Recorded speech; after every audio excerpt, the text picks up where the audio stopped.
All right, let's dive back in. Last time, we saw the Celestine Company, that's Tacklin, Irie, and Tango. They were heading into the shadows of the Sunless Citadel. They were on a rescue mission, but what they found down there was a crossroads, a single choice that could, well, change everything. Let's see what they actually dug up in the darkness. You know, deep down in these forgotten places, it's not always about a stronger sword or a bigger spell. Sometimes it's a choice of spirit, not of steel. Their entire journey was about to pivot on one single moment of mercy, a decision that could either get them all killed or forge an army from the most unlikely of allies. So, with the sound of shattered skeletons fading behind them, the company pushed on, deeper and deeper into the Citadel. They were following a set of human boot prints in the dust, just this faint little trail of hope that they were actually on the right path to finding those missing kids. Can you just imagine it? The air is heavy, stale. Every little sound just echoes down the halls. After checking out an empty storeroom that gave them nothing, their attention got snagged by this really unusual door. It was intricately carved with this weird fish-like dragon. Now, a door like that's not just for storage. You don't ignore that. And sure enough, inside, they find the Citadel's reservoir, its main water supply. But this was no ordinary well. The water itself was alive, a lesser water elemental, bound there ages ago. And when the company popped open a hatch to get a better look, well, they startled the ancient guardian, and it rose right up from the depths, ready to defend its home. So the fight is on, and let me tell you, trying to land a hit on a creature made of pure water is a real challenge. It was this wild dance of steel against surf, but the company, they held their own. As the elemental got weaker, it didn't just fall apart, it fled, surging up and out of the Citadel to the surface. And with the Guardian gone, Irie, always the opportunist, spots this glint at the bottom of the tank. Sapphires! Without a second thought, she just dives into the freezing water to grab the loot.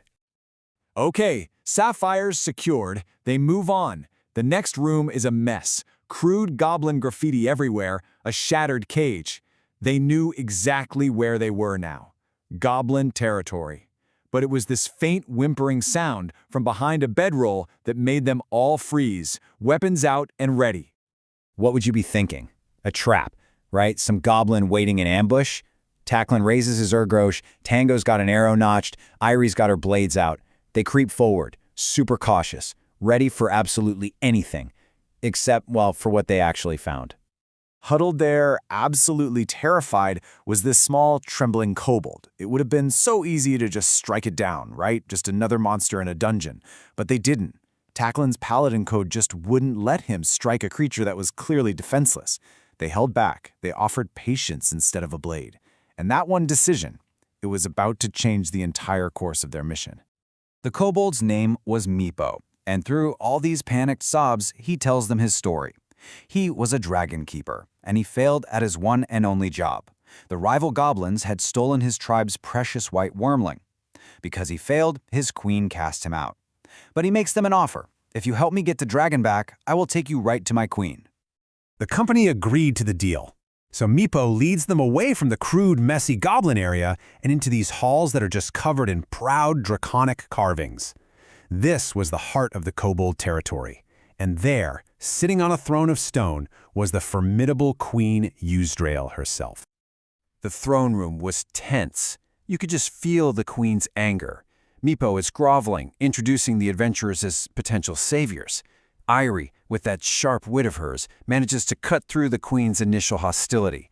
But it's Tacklin, with his sincere paladin's oath to help, who finally convinces her that they're for real. The queen laid out her terms. Simple, direct, and absolutely lethal. The stakes could not be any clearer. Get her wyrmling back, and they'd be heroes.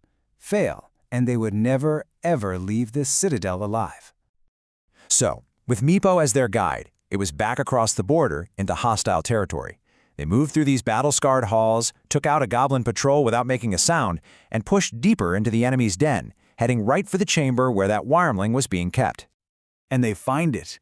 A feral, young, white wyrmling, just raging in a chamber that's covered in ice. Look, the easy way out is to kill it. A cornered dragon is no joke. But killing it would break their promise to the queen. They had to make the much harder choice. They had to capture it alive. This took some serious skill. They were facing tooth, claw, and freezing breath, but they had to pull every single blow. Using the flat of a blade, the pommel of a sword, it was this brutal, tricky dance. But somehow they managed it, knocking the creature unconscious without actually killing it. Their return was nothing short of triumphant. You can just picture Meepo, his honor totally restored, running ahead to shout about their success. The company followed, dragging the bound, sleeping wyrmling behind them. They had held up their end of the bargain.